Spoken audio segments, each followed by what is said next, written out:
하나님의 말씀은 사사기 3장 31절입니다. 하나님의 말씀은 사사기 3장 31절입니다. 에훗 후에는 아낙의 아들 삼갈이 있어 소모는 막대기로 블레셋 사람 600명을 죽였고 그도 이스라엘을 구원하였더라. 아멘. 말씀 제목은 믿음의 담대함을 회복하라는 제목으로 말씀을 나누도록 하겠습니다. 믿음의 담대함을 회복하라는 말씀을 나누도록 하겠습니다. 우리가 사사기 하면 우리가 잘 알듯이 이제 여호수아 세대가 죽고 그 다음에 여호와를 알지 못하는 세대가 나왔고 그래서 하나님 이마 민족을 들어서 이스라엘 민족을 이제 치십니다. 그리고 이스라엘 백성들을 구원하는 존재가 이제 나타나는데 그게 사사입니다. 근데 우리가 이제 한국말로 사사하니까 이게 이제 우리가 중국어 성경을 번역을 하다 보니까 이게 사사 이렇게 표현하는데 오히려 이거보다는 판관 혹은 그 재판관 막 그런 의미가 더 강해요, 원칙상. 그러니까 그런데 이제 우리 뭐 사사라는 표현을 쓰니까 이제 그렇게 쓰는데요. 그러니까 이거죠. 어떤 그 시시비비를 판별해주고 그 다음에 민족의 지도자이기도 하고 또 구원자이기도 하는 그러한 존재가 사사입니다. 그래서 하나님께서 이스라엘 백성이 고난을 당하고 어려울 때 하나님이 이스라엘을 구원하기 위해서 세우신 민족의 지도자가 누구냐? 그들이 사사입니다. 그런데 우리가 지금 삼갈이라는 사사를 들어본 사람이 거의 없을 거예요. 성경을 읽다가 삼갈이 있나 봐 라고 지나가잖아요. 그러니까 이 사람이 누군지를 잘 몰라요. 근데 이 사람은 이스라엘의 세 번째 사사예요. 그리고 고난당하는 이스라엘 백성을 누구의 손에서 여기 보시면 그날에 이제 그 블레셋 사람으로부터 구원을 했다라고 말합니다. 그래서 성경에 그 길지 않는 몇 줄에 짧게 삼갈이라는 인물이 나오고 있어요. 여기서 우리가 하나 명심할 게 뭐냐면 성경에 얼마나 그 사람에 관련된 기록이 많이 나오느냐 적게 나오느냐 그게 중요한 건 아니에요. 중요한 것은 어떻게 기록되었느냐가 굉장히 중요합니다. 우리 인생도 우리가 뭘 많이 이루고 무엇을 많이 가지고 그게 중요한 게 아니라 내가 어떤 인생을 살았느냐가 중요한 것처럼 성경에 이렇게 한 줄 기록으로 남아있는 삼갈이지만 성경은 놀랍게도 그가 하나님께 쓰임받은 누구였다? 사사였다라고 말합니다. 그리고 그의 업적을 보면 우리 생각에 고작 600명이에요. 근데 여기서 중요한 게 소 모으는 막대기로 그랬다는 거예요. 이 재밌는 표현이에요. 소를 모으는 막대기로 뭐 했다? 600명을 죽였다라는 거죠. 그러니까 소 모으는 막대기로 600명을 죽인 사사. 우리 생각에 별 볼 일 없는 사사라고 지나갈 수는 있지만 실제로 그렇지 않아요. 근데 여기서 문제는 뭐냐면 삼갈의 부모가 이게 지금 여기 보시면 그의 출신이 어떤 존재인지를 이제 성경을 잘 말하는데 이낫의 아들 이제 삼갈이라는 표현을 씁니다. 근데 이제 이낫의 아들 삼갈은 도대체 어떤 존재냐? 이 사람은 말 그대로 이낫은 이스라엘의 그러니까 고대 근동의 그 여신이에요, 여신. 그 성경에 이낫의 아들 삼갈이라는 표현을 이제 성경에 보면 계속 나오는데 이거는 그 가나안에 3대 여신이 있었는데 하나는 아세라, 하나는 이낫, 또 다른 하나는 아스타롯이 있었습니다. 근데 아세라는 모든 신들의 어머니고 아스타롯은 전혀 별의 여신이었고 그 다음에 이낫은 바알신의 누이 동생이었습니다. 근데 바알신의 누이 동생이면서 애인이었어요. 말도 안 되는 고대 근동의 신이죠. 그런데 가나안 사람들은 이낫을 이제 그 전쟁의 신으로서도 여겼고 그 다음에 성을 주관하는 여신으로 숭배를 했습니다. 그러면 삼갈이 이낫의 아들이니까 당연히 그는 뭐예요? 그 부모가 우상을 숭배했던 사람입니다. 우상을 숭배했던 사람의 아들이 지금 사사가 됐다라고 하는 거, 이것은 굉장히 중요한 의미를 갖고 있어요. 그러니까 아브라함의 아버지도 데라가 우상장애, 우상 숭배자였습니다. 그러니까 여기에서 우리가 신앙이, 그러니까 오늘 말씀 제목 자체가 믿음의 담대함을 회복하라니까, 우리는 담대함이 어디로부터 오는가, 이거 좀 생각할 필요가 있어요. 사람들의 담대함, 이걸 조금 다른 표현을 하면 당당함. 어떤 사람들이 당당하죠? 일단 잘생겼고, 가문이 좋고, 그 다음에 내가 학벌도 좋고, 근데 거기다 또 돈도 많네? 뭐 건강은 말할 것도 없고, 또 내 주위에 백그라운드 될 수 있는 사람들이 많아. 당당하죠?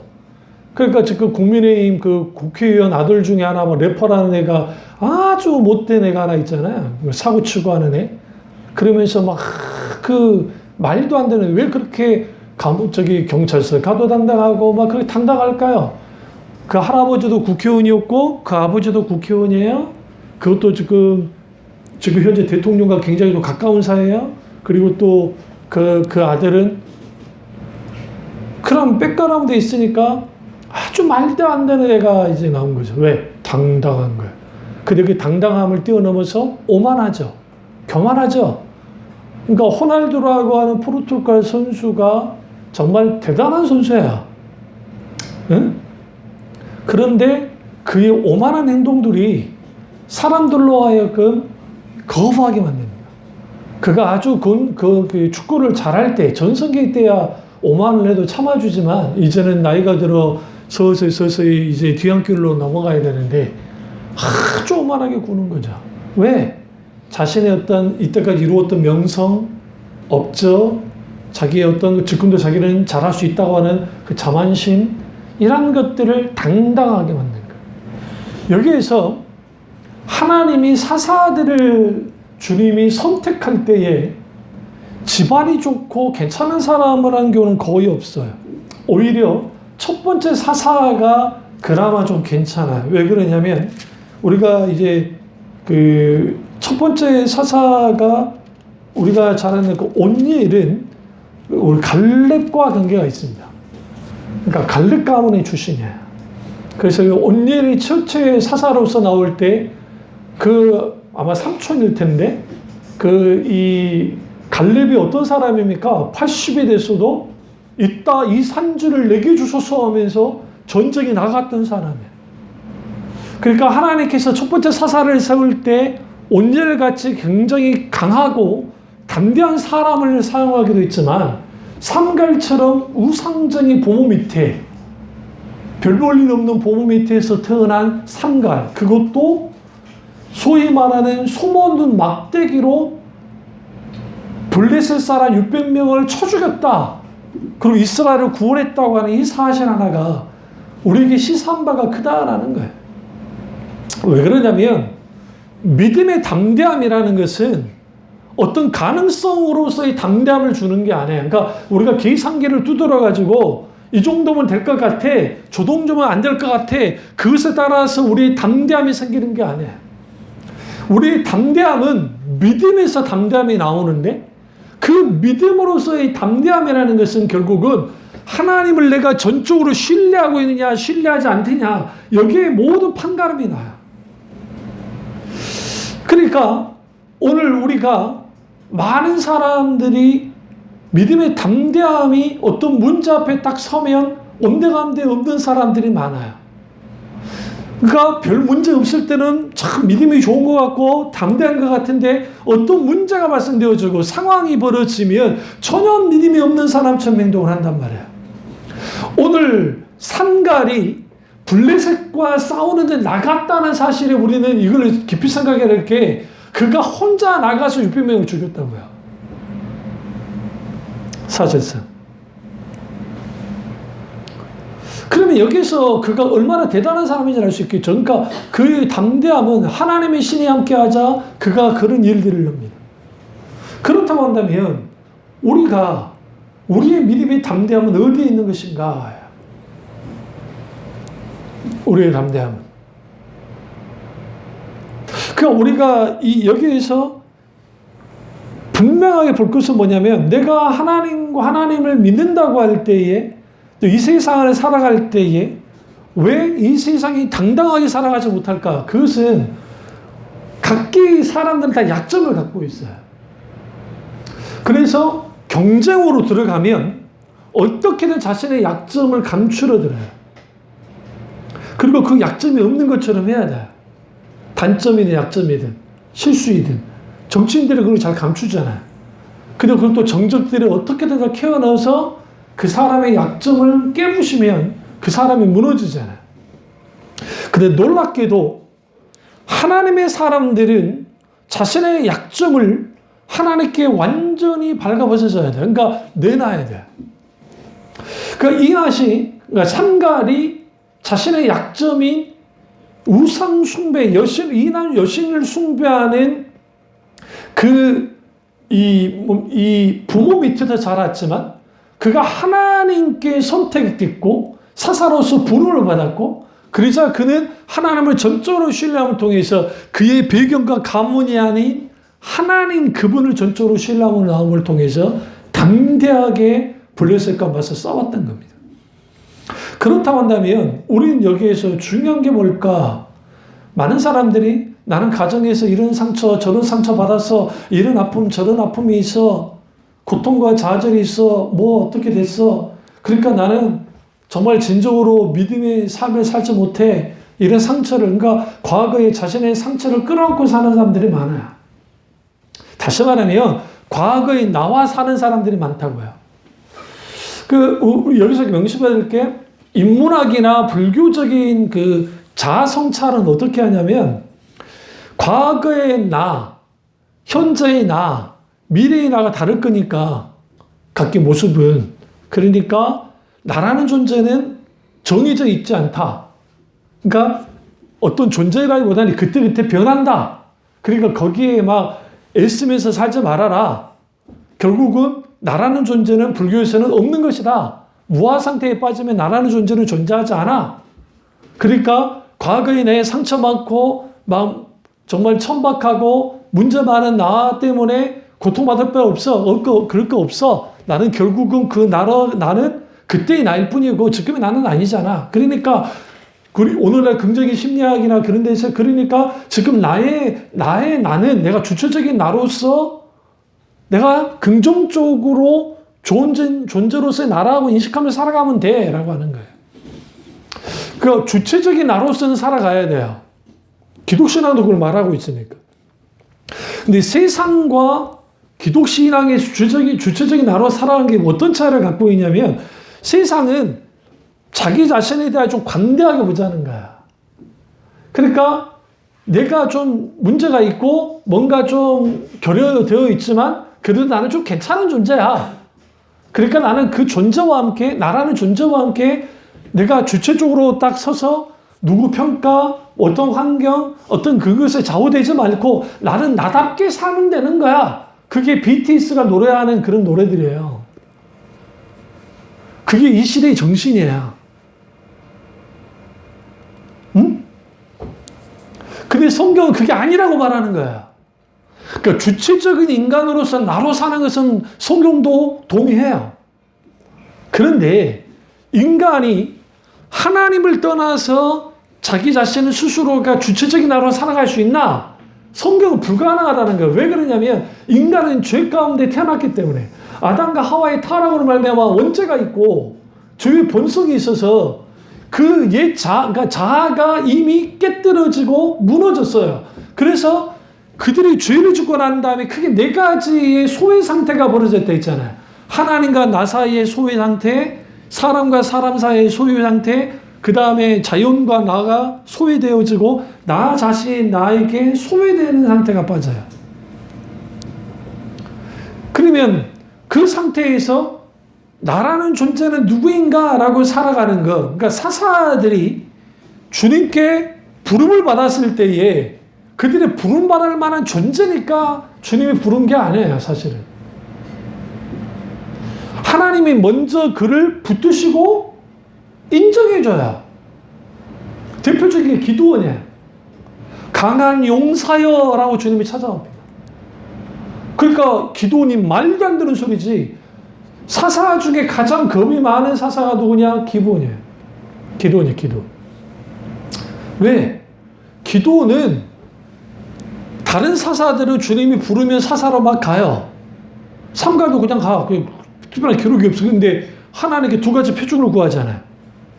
새벽에 비가 내릴 때 소문체에 물이 있으면 바다가 젖지 않았는데 소문체면 묻게 해주십시오. 그 다음날에 또 묻죠. 하나님 그러면 이제는 소문체는 물이 안 묻고 바닥에만 젖게 해주세요. 라고 하는 그런 하나님께 기도를 하거든요. 자기가 정말 나 같은 사람이 어떻게 강한 용사입니까? 그냥 하나님은 강한 용사래. 그럼 이스라엘과 우리나라의 차이는 뭐냐면 우리나라는 진짜 이슬비가 내립니다. 우리는. 근데 이스라엘 기후는 이슬이 안 내려요. 이스라엘은 사막적 기후이기 때문에 기후 차이가, 그러니까 이 밤과 낮의 기후 차이가 엄청나게 나기 때문에 이 밑에서 흙에서부터 이렇게 습기가 탁 올라와요.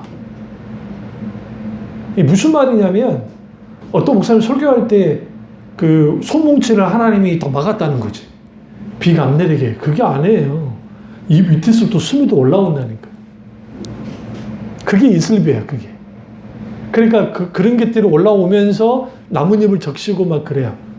그러니까 우리가 이제 이런 걸 통해서 뭐냐면 나라는 주체적인 나라로서 살아갈 때 사람들이 왜 주눅들면 살아가는, 그러니까 요즘에 그러잖아요. 뭐 어떤 글을 보니까 요즘 막 VIP, 백화점 VIP 놀이를 한다고요? 영수증 가지고 뭐 그런 글을 제가 잠깐 봤어요. 백화점 VIP는 아닌데 영수증 그 살짝 보여주면서 자기가 백화점 VIP처럼 막 행동한다는 거예요. 왜 그럴까요? 공허해서 그래요. 그러니까 일반 사람들이 소위 사치품이라고 하는 명품을 어쨌든 열심히 해가지고 갖는 거는 뭐 그럴 수 있다고 생각해요. 근데 그게 아니고 뭐 카드로 긁어가는 문제가 있겠지만 명품 없으면 안 된다고 문제. 아니 자기가 그만한 경제적 능력이 있으면 사는 거야. 뭐 내가 뭐라 하겠어요.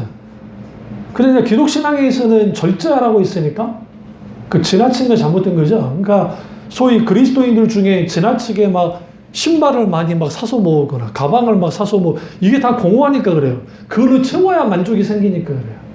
이게 우상이야. 깨뜨려야 돼. 하나님 앞에. 그러면 그 공허함을 뭔가를 채우려고 그래요. 그래서 사람들이 주로 현대인들이 많이 채우는 게 먹는 거로 채워요. 그래서 맛집이라고 하면 제주도까지 가. 좀 경제적 능력이 있으니까 그렇겠지만 맛집이라고 한다면. 그러니까 그런 걸 통해서 자기 만족을 누리려 해요. 그거 자체는 잘못된 게 아니라니까요. 근데 그게 탐닉하기 시작할 때에 내가 주체적인 인간으로서 살아가느냐? 그렇지 못해요. 주체적인 인간으로 살아가려면 컨트롤할 수 있어야 돼요. 절제할 수 있어야 돼요. 셀프 컨트롤, 그게 절제인데 절제할 수 있어야 되고, 무엇보다 중요한 것은 하나님 안에서 내가 발견돼야 되는데 그러려면 하나님을 알아야 돼요. 그러니까 사사들의 특징들이 뭐냐면 하나님께로부터 부름을 받고 하나님을 만나고 그리고 하나님이 원하는 뜻 가운데로 가요. 근데 상황과 환경이 만만치 않다고요. 죄송한 말씀인데 이 사사들 중에 그러니까 이스라엘 백성이 상대해야 되는 그 민족이 누가 제일 강했냐? 블레셋이에요. 여기 뭐 미디안이네, 뭐 암몬이네, 뭐 그들도 좀 강하긴 했지만 그들은 사실상 이 시대가 이제 굳이 그 역사로 보면 청동기 시대라고 할 수 있는데 이때 이들의 무기 상태가 청동이에요. 근데 유독 블레셋만은 철기를 갖고 있었다. 그들이 크레타를 거쳐서 키프로스를 통해서 들어왔기 때문에 그러니까 이들은 철기를 갖고 있다고요. 오늘날 이렇게 생각하면 돼요. 칼싸움을 하는데 철로 된 칼하고 청동으로 된 칼이 싸우잖아요. 댕강나요. 부러져요. 청동검은. 상대가 안 돼요. 그리고 사람을 찔렀을 때, 사람에게 상처를 줬을 때 치명상을 입히는 게 철이에요. 철. 그러니까 이 상황에서 아주 엄청난 대적이에요. 그들의 숫자가 600명이라고 10회볼 게 아니란 말이에요. 그런 상황에서 그가 소모는 막대기로 그가 그들을 죽였다. 그러면 이 소모는 막대기를 봐서 그의 직업이 농부였다는 사실을 알 수 있고, 그럼 그는 훈련된 군인도 아니고 경험 많은 군인도 아니에요. 그냥 소를 사용해서 밭을 갈던 농부였는데 내세울 만한 경력도 없고 자랑할 만한 직업도 아닌 사람. 근데 그 사람이 하나님께 쓰임을 받았다는 거예요. 이건 뭐냐면 우리에게 대단한 도전을 주는 거예요. 나의 믿음의 담대함은 어디에 있는 것인가? 우리는 세상의 주눅듦에 살고 환경의 주눅듦에 살고 우리의 연약함에 지금 주눅들 때가 있어요. 그러면 그 주눅들 때에 사실은 세상적인 눈으로 보면 주눅들만 해요. 왜? 나는 아주 훈련받지도 못했고 경험도 별로 없어. 나는 쓰임받을 수 없다고 미리 포기하는 사람이 의외로 많아요. 도전해보지 않고 뒤로 밀려나는 경우가 많단 말이에요. 왜? 계속 계산기만을 두들기거든요. 그러니까 머릿속에서는 모든 일들을 하는데 실제로는 일을 하지 못해요. 이게 이제 문제가 되는 거예요. 그러니까 그런 사람이 기도원이에요. 그러나 중요한 것은 기도원이 하나님을 시험하려고 한 게 아니라 그의 연약함 때문에 하나님께 계속 물었고 결국 그의 행동을 보면 큰 용사처럼 나와요. 그게 미디안 연합군 수십만 명과 싸울 때 300명 데리고 그 적전으로 간다고요. 여러분 같으면 하겠어요? 무슨 명량 대첩도 아니고 신에게는 12척의 배가 있사오니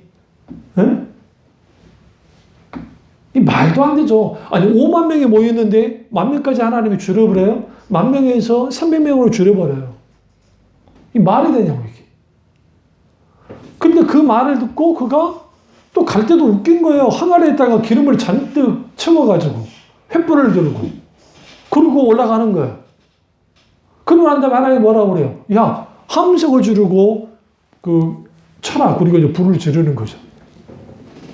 그때 혼비백 사람에서 미디안의 방향이 재밌어요. 성경을 보시면 이스라엘이 누구를 샀다? 용병을 샀다는 거예요. 용병을 사서 우리를 공격한다 하면서 막 나와서 막 하는데 자기들끼리 쳐죽여요. 괴멸돼버려요. 우리는 여기에서 믿음의 담대함에는 어디로부터 오는 것인가? 나로부터 오는 것인가? 그렇지 않다는 거예요. 하나님께부터 와요. 여기서 중요한 것은 하나님에 대한 전적인 신뢰. 첫 번째, 신뢰가 있어야 담대할 수 있고, 두 번째는 신실하신 하나님을 의존해야 돼요. 우리는 누군가를 의존해야 됩니다. 그러니까 오늘날의 인문학이라는 게 철저한 절대적인 인간 중심주의 인문학이에요. 그러니까 이게 문제가 되는 거예요, 기독교에서는. 그렇다고 해서 인문학을 다 필요 없다 하면 안 돼요. 그래서 인간에 대한 이해가 깊은 게 많으니까. 근데 중요한 거는 인간 스스로가 내가 모든 걸 할 수 있고 내가 하겠다라는 거야. 그게 되냐고요? 안 돼요. 절대로 안 돼요. 나폴레옹이 내 사전에는 불가능은 없다 라고 했다는데 이게 진짜 했는지 아닌지는 몰라요. 네? 나폴레옹이 했다는 말이 있고 뭐 이제 루머일 경우도 많은데 지 사전에 불가능이 없어요. 영국한테 깨졌는데. 그리고 그냥 끝나고 그 다음에 이제 독살돼 죽잖아요. 그러니까 결국은 우리가 자신의 한계를 아는 사람들이 하나님을 의지해요. 그러니까 믿음의 담대함이라는 것은 우리는 이렇게 착각을 하는 거예요. 어떻게 착각을 하냐면 우리는 담대할 만한 믿음을 가져야 담대할 수 있다고 생각해요. 그리고 내가 담대할 수 있는 것을 하나님이 만들어줘야 돼. 그러니까 그게 환경이든 상황이든 그런 것들에 대해서 내가 만들어졌어. 그러니까 그걸 통해서 내가 이제 담대함으로 나가는 거야. 성경은 그런 담대함을 말하지 않고 있어요. 하나님 이렇게 말해. 내가 앞서가 줄게. 너는 따라오기만 한대. 그러니까 모세가 왜 두려워 떨었냐면 그가 쫀 거야. 세상에 대하여 쫄았고 이집트 파라오에게 쫄았고 이집트 군대에 쫀 거야. 어떻게 나 같은 존재가 내가 살인자였잖아요. 어쨌든 살인자이자 도망자 신세인데 비록 옛 신부는 히브리계 왕자이긴 했었지만, 그러나 돌아가면 이게 뻔뻔짜 내가 그냥 죽을 수도 있는 상황이니까 못하겠습니다 하는데 하나님 나는 해야 돼 그래요. 근데 그가 계속 도살장에 끌려가듯이 끌려갑니다. 근데 놀라운 것은 뭐냐면 모세에게는 하나님이 어떻게 할지를 다 알려요. 계속 말해요. 숫곳에서 시보라가 게루솜에 양피를 베고 난 다음에 살린 다음에 그때 하나님이 어떻게 하실지를 구체적으로 설명하게 주기 시작해요. 이렇게 할 거야. 그런데 그래도 바로가 말 안 들을 거야. 그렇다고 해서 그 상황에서 내가 계속 할 테니까. 너는 내가 할게. 너는 가서 나의 도구만 되면 돼. 그리고 도구가 되어지는 거예요. 그리고 난 다음에 그의 담대함이 계속 유지됩니다. 그 이유가 있어요. 그의 강함으로 된 게 하나도 없었거든요. 도리어 하나님의 강하다는 사실을 알았어요. 그러니까 믿음의 담대함이라는 것은 이거죠. 나는 저 사람보다 믿음이 없어. 내 믿음은 크지 않아. 아니요. 성경은 겨자씨만한 믿음만 있어도 저 사람들을 저 바다에 던진다 그랬어요. 겨자씨만한 믿음이라는 것은 아주 작은 믿음이에요. 그런데 여기서 중요한 것은 크고 작은 게 중요한 게 아니라 생명 있는 믿음을 갖고 있느냐 아니냐라는 거예요. 그러니까 겨자씨만한 믿음이라는 것은 예수님이 단순히 그냥 작다라는 의미로서도 겨자씨를 했지만 겨자씨 속에 있는 생명, 그게 딱 땅에 떨어지면 비록 썩어지지만 없어질 것 같았는데 거기에 순이 올라오면서 새가 깃들 만큼 크게 자란단 말이에요. 그런 것처럼 믿음의 세계는 내가 뭐 강한 믿음을 가졌네, 내가 기도를 많이 하고 내가 뭔가 열심히 신앙생활을 했으니까 내가 자동적으로 내 믿음의 담대함이 생기는 게 아니에요. 그게 아니라 하나님과의 관계 속에서 믿음의 담대함이 생겨요. 그러니까 우리의 불안함들이 있단 말이죠. 우리의 과제들이 있고 연약함들이 있고 이거 있어. 이 문제를 해결해야 돼. 이 상황을 이겨놔야 돼. 또 이러한 것들이 내게 다가와요. 근데 그것은 내가 감당하기에 버거울 때도 있고 감당할 만한 것 같은데 불안함도 있단 말이죠. 그러니까 하나님 그분을 의지하고 나아감을 통해서 하나님께 묻는 거예요. 어떻게 하기 원하십니까? 하나님. 그리고 구하는 거죠. 하나님 나 도와달라고. 나와 함께 해달라고. 하나님이 나와 함께 하실 때 주님이 내게 역사하시죠. 근데 여기서 중요한 게 뭐냐면 하나님을 절대적으로 전적으로 의지하는 게 중요해요. 무신론이라는 게 뭐냐면 착각하면 안 돼요. 도킨슨이라든지 만들어진 신을 썼던 도킨슨이나 이 사람들이 무신론자들이에요. 그리고 진화론자들 중에 상당수가 무신론자들이 많아요.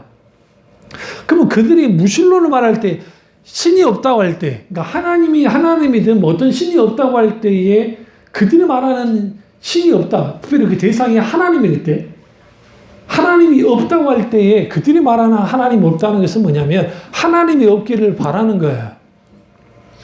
왜냐하면 하나님이 없어야 내 마음대로 살아갈 수 있으니까. 하나님이 없어야 마음대로 자유롭게 살 수 있으니까. 그래서 신으로부터 속박되었던 내가 빨리 벗어나자.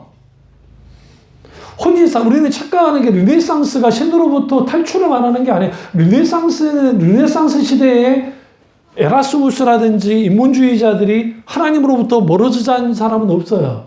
물론 에라스무스가 우신예찬이라는 책을 쓰면서 그 시대의 기독교를 신랄하게 비판했죠. 카톨릭을.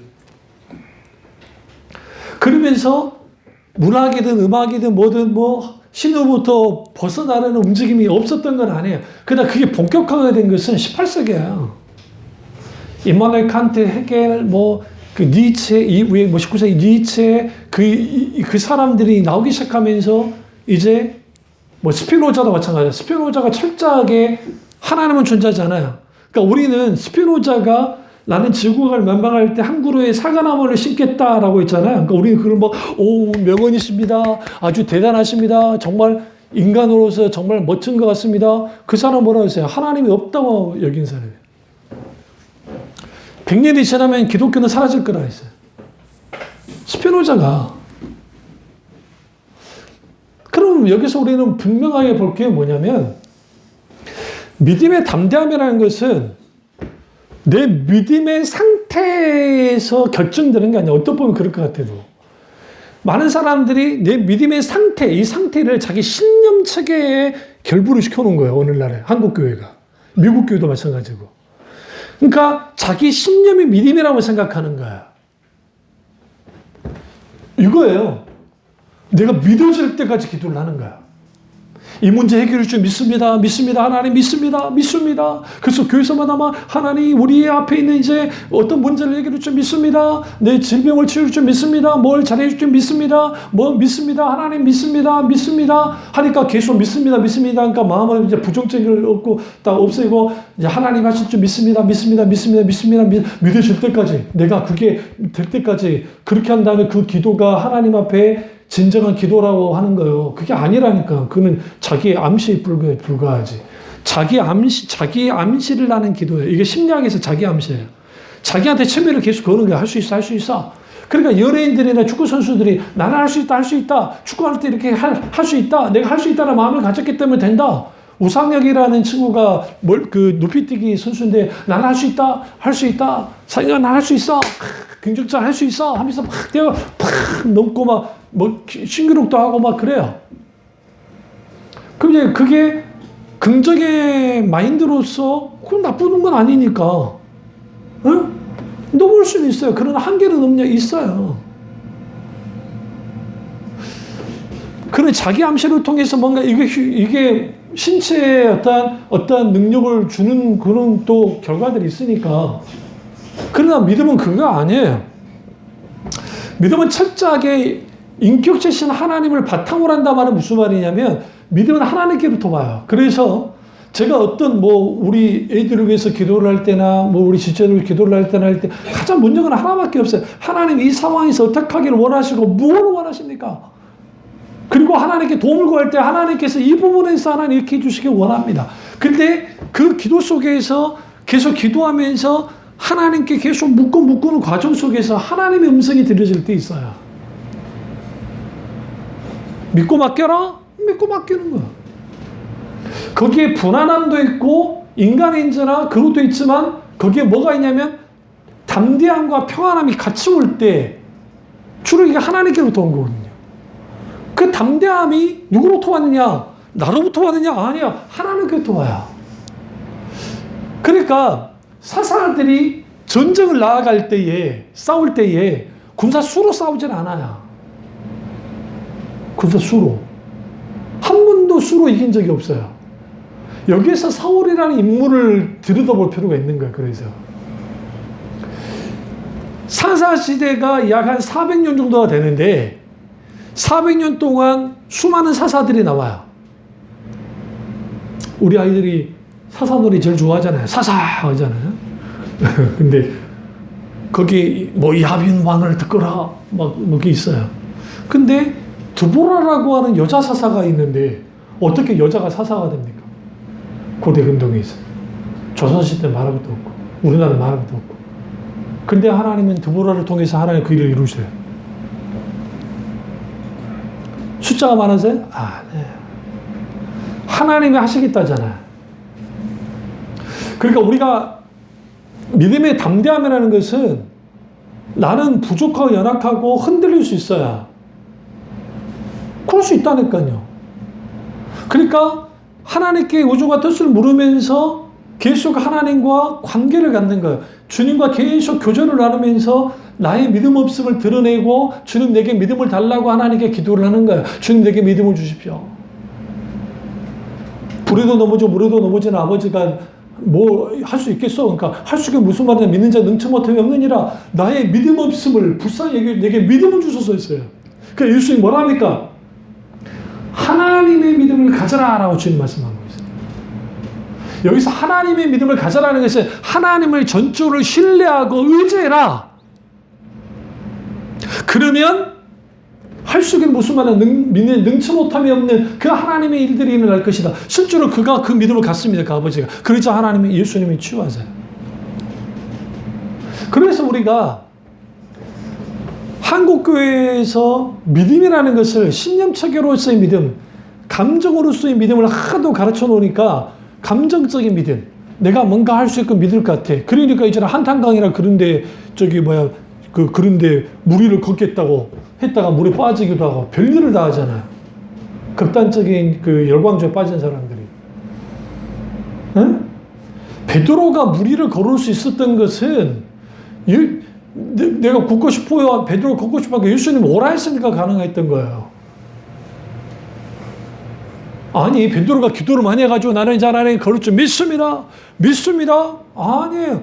그래서 우리가 그 선교사들의 보고 서기를 보면 선교사들의 그 보고 그 책 같은 데를 보시면 어디 아프리카나 그런데 이제 막 비가 갑자기 와가지고 막 흙탕물이 하는데 지금 이 짐들과 이걸 가져가야 그 부족에 있는 사람들이 굶어 죽지를 않아요.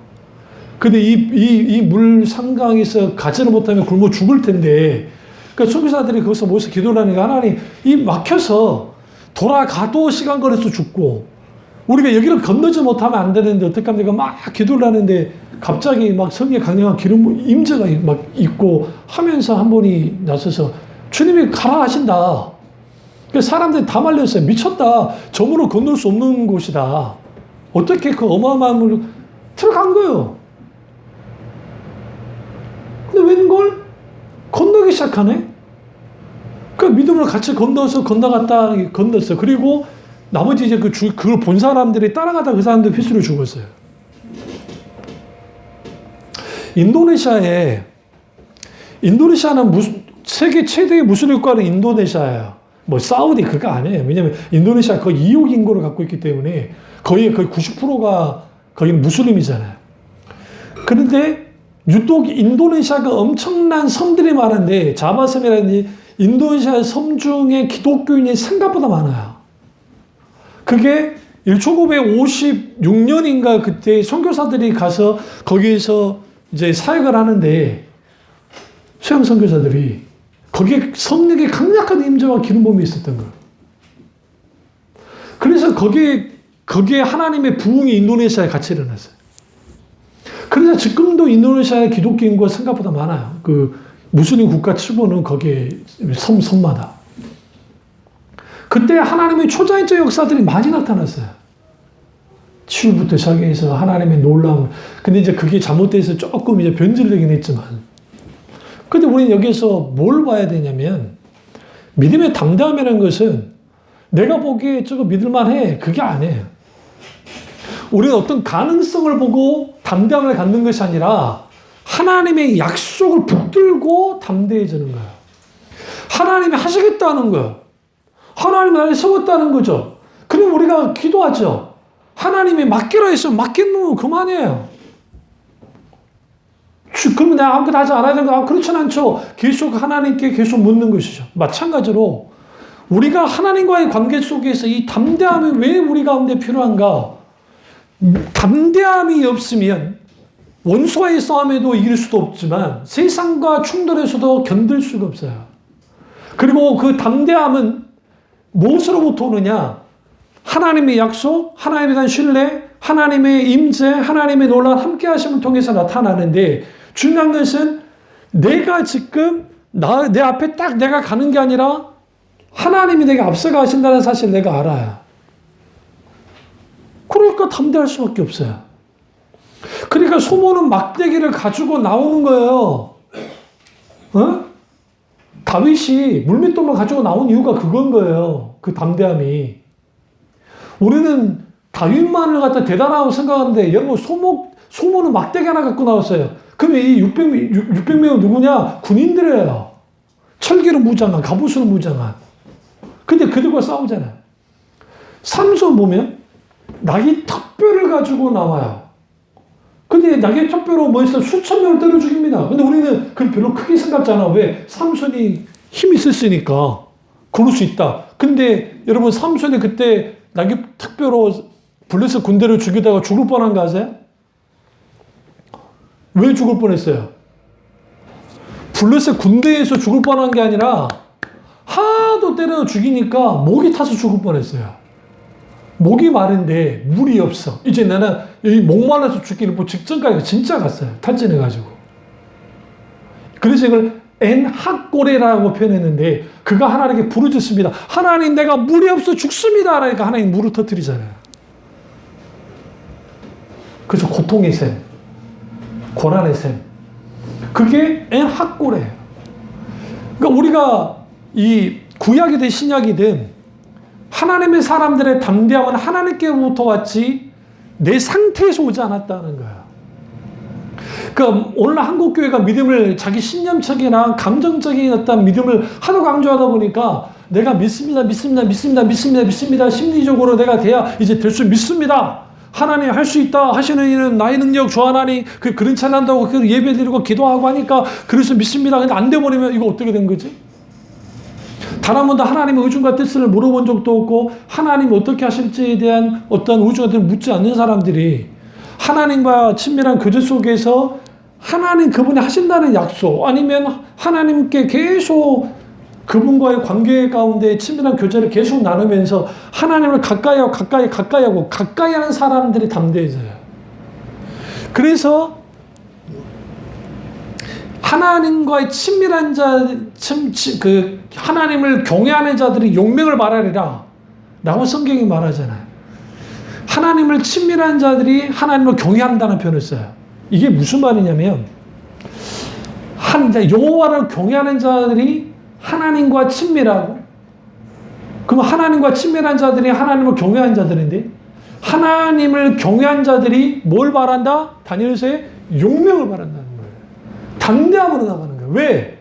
하나님과 친밀하기 때문에 가깝기 때문에 하나님이 두고 보지 않아요. 그렇기 때문에 내 문제를 내 일이 내 이 상황이 하나님의 일이 되게 만들어야 돼. 그게 뭐냐? 그게 기도예요. 왜 기도해요? 하나님과 교제 나누고 첫 번째 하나님의 의중과 뜻을 하고 하나님과 친밀한 교제를 나누고 또 하나 내 문제를 하나님 문제가 되게 만드는 거예요. 막말로 아브라함이 사라가 자식 못 낳은 게 그게 아브라함과 사라 일이지 하나님 일이에요? 그러잖아요. 그런데 하나님이 주겠다 했죠. 하나님 일이 돼버린 거예요. 아니 다윗이 언제 다윗이 언제 자기가 왕이 되고 싶다 했어요? 갑자기 찾아와가지고 양치고 있는데 기름 부어버려. 얼마나 황당합니까? 다윗 입장에서. 아버지가 탄탁도 않게 여기고 저 인정받지도 못하는 아들인데. 근데 그 이후에 다윗 사랑을 보세요. 그게 하나님이 함께 하세요. 그러면 자동적으로 하나님이 개입해 주셨느냐? 그렇지 않아요. 우리 인생에, 우리의 삶에 하나님이 자동적으로 개입하지 않아요. 하나님을 찾을 때, 기도할 때. 왜 우리는 기도해야 되는가 소개했잖아요, 제가. 기도해야 되는 이유는 하나님과 교제 나누기 위해서, 하나님과 동역하기 위해서. 하나님은 우리의 기도를 통해서 우리의 믿음을 보시고 역사하는 분이시니까. 그러니까 믿음의 담대함 또한 하나님과 계속적으로 가까이 하는 자예요. 여호와를 가까이 하는 게 복인데 왜 복이 되어지냐면 복의 근원이신 하나님 우리와 함께 하심을 통해서 나와 함께 이 모든 일들을 하기 시작하시는 거예요. 그래서 이기게 만들죠. 담대함이 누구로부터 와요? 하나님께로부터 와요. 그래서 그럼 왜 그러느냐? 여기서 중요한 게 있어요. 그러면 그 담대함의 원천은 뭘까? 담대한 믿음을 가진, 그러니까 믿음의 담대함을 회복해야 되니까 그 믿음의 담대함의 원천은 뭐냐? 하나님의 붙드심이에요. 하나님이 나를 붙드는 거예요. 그러니까 하나님이 나를 붙드시고 첫 번째, 다른 하나는 하나님을 내가 붙드는 거예요. 하나님이 나를 붙드는 것과 내가 하나님을 붙들 때 거기에 내 인생의 기적의 역사가 나타나기 시작하는 거예요. 많은 사람들이 하나님이 나를 붙들어 줄 거는 알아요. 머리로만 알아요. 지식으로만 알아요.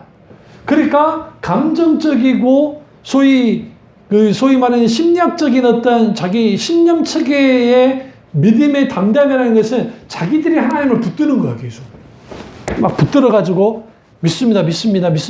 근데 하나님을 붙드는 게 아니라 얻은 걸 붙들고 있는 거야, 허상을. 왜?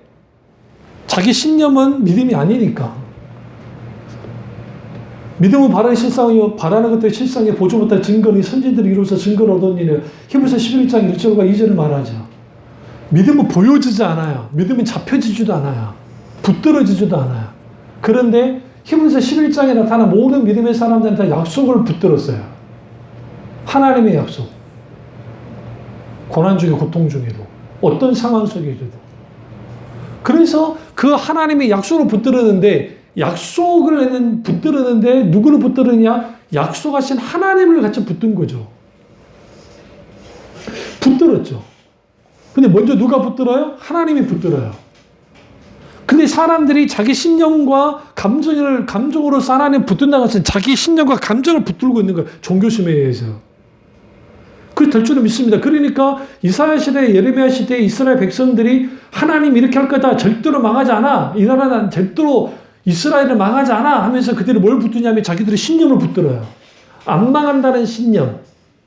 그게 어떻게 생겼냐? 히스기야 시대에 하나님이 극적으로 사내립을 천사를 보내서 죽이고 깨부시죠. 성전이 있는 한, 성전이 그대로 있고 거기에 법궤가 있는 한 이스라엘은 절대로 망하지 않는다는 신념체계의 믿음을 갖고 있었어요. 그런데 그게 예레미야와 이사야 시대까지 이어진다고요. 이어지면서 그들이 뭐라고 하느냐? 절대로 무너지지 않는다. 절대로 망하지 않는다. 그러니까 예레미야 무너진다라는 거예요. 그리고 블레셋의 포로가 되는 것을 두려워하지 말아라. 여호와께서 우리를 70년 만에 돌아오게 하실 것이다. 그럼 그들이 뭘 붙들어요? 하나님의 말씀을 붙들지 않아요. 하나님의 약속을 붙들지 않아요. 그들은 그들의 신념체계, 자기들이 바라고 원하는 신념체계로 붙드는 거예요. 그게 믿음이라고 생각하는 거예요. 이게 믿음 아니라고요. 한국의 팽배해진 이런 잘못된 믿음들을 왜 팽배했느냐? 이게 불광사들이 만들어낸 거예요. 믿음은 철저하게 인격체신 하나님을 바탕으로 합니다. 그래서 하나님이 누구신지가 아는 게 중요해요. 어떤 분인지 아는 게 중요해요. 내가 그 하나님을 알려면 하나님 말씀을 통해서 성령의 조명 가운데 하나님을 알아야 돼요. 또 설교를 통해서도 하나님 알아요. 근데 하나님을 알되 지식적으로 아는, 우리가 지식적으로 동의한 것까지 중요해요. 그리고 그것을 수용해야 돼요. 받아들여야 돼요. 그리고 성령의 놀라운 조명 속에서 인격적인 하나님을 경험하여 알아야 돼요. 알잖아요. 그러면 우리 앞에 있는 문제들, 해결해야 할 일들, 막막하고 정말 커 보이고 그런단 말이에요. 그랬을 때 담대함이 어떻게 나타날 것인가? 철저하게 믿음은 환경 먼저 보게 만들지 않아요. 하나님을 먼저 보게 만들어요. 하나님이 뭐라 하시는 게 중요한 거예요. 하나님이 뭐라 하시더냐? 그가 가데스 바냐 앞에 있었던 이스라엘 민족이든, 지난주 설교 가운데 이제 그 루벤족 속과 갓족 속이 이 길르앗 땅이 좋으니까 굳이 우리는 들어가지 않을 거예요. 전쟁하지 않고. 그렇게 반응하잖아요. 저는 믿음 없는 반응한 이유가 뭔가요? 그 이유는 뭐냐면 하나님의 그러니까 우리에게 약속이 부어지고 하나님 하시겠다 한다면 우리는 모든 계산을 다 내려놔야 돼. 내려놓고 그렇다고 막 무조건 믿는다는 차원이 아니에요. 그리고 믿음의 안목으로 보는 거예요. 근데 뭐부터 보느냐? 나의 지금 환경과 상황을 먼저 보는 게 아니라 하나님의 의중과 뜻을 계속 먼저 묻고 주님의 의중과 뜻을 계속 묻는 거예요. 그러면 거기에 주님이 우리에게 말씀하실 때 있고 말씀하지 않으면 계속 묻는 거예요. 그 과정 속에서 성령의 조명 가운데 비추시면 그것을 하나하나 따라가다 보면 거기에 담대함이 생겨요. 그러니까 하나님이 나를 붙드시고 내가 하나님을 붙드는 게 필요해요. 요구되어져요. 이 둘 중에 하나라도 문제가 생기면 여기는 어떤 믿음의 담대함도 없고 믿음의 역사도 없어요. 그러니까 이거죠. 우리가 그 겁없는 하룻강아지가 본모습인지 모른다가 덤벼들다가 물려 죽잖아요. 물려 죽은 게 아니에요. 그냥 이거 한번 탁 쳐버리고 기다려 죽어요. 우리가 하룻강아지 믿음이 될 수 있어요. 자체적으로. 그래서 믿음의 담대함은 어디로부터 오느냐? 하나님 그분으로부터 와요. 그러면 이 말씀을 끝내겠습니다. 우리의 삶 속에서 지금 이 순간에 생생하게 경험되어지는 하나님을 경험하는 삶을 살아야 돼요. 헨리 브레이커 목사님이 그 말을 하는 거예요. 왜 오늘날 많은 사람들이 하나님을 경험하지 못할까? 하나님의 역사 또한 경험하지 못할까? 그 이유는 딱 한 가지라는 거예요. 그들이 단 한 번도 하나님과의 관계 속에서 자기를 말 그대로 전환한 적이 없어요. 삶을. 전환해서 하나님께로 계속 다가가고 같이 찾으면서 가야 되는데 어떤 대가 치르지 않고 내가 일정한 거리 속에서 하나님 믿습니다. 하나님 믿습니다. 그러니까 하나님 믿습니다. 관념적으로, 이론적으로, 신념체계로 하나님을 믿어. 그래서 어떤 일이 벌어지면 하나님 하셨다고 생각도 해. 근데 그 이상도 그 이유도 아니야. 하나님께 영광이 되지는 않아요. 제가 목사가 된 이유가 있고, 제가 왜 내가 예수를 믿느냐. 내가 만약에 신념 체계로서 감정적인 그러한 것으로 내가 예수 그리스도를 믿었다 한다면 나는 지금 진짜 때려쳤어. 안 믿어, 하나님.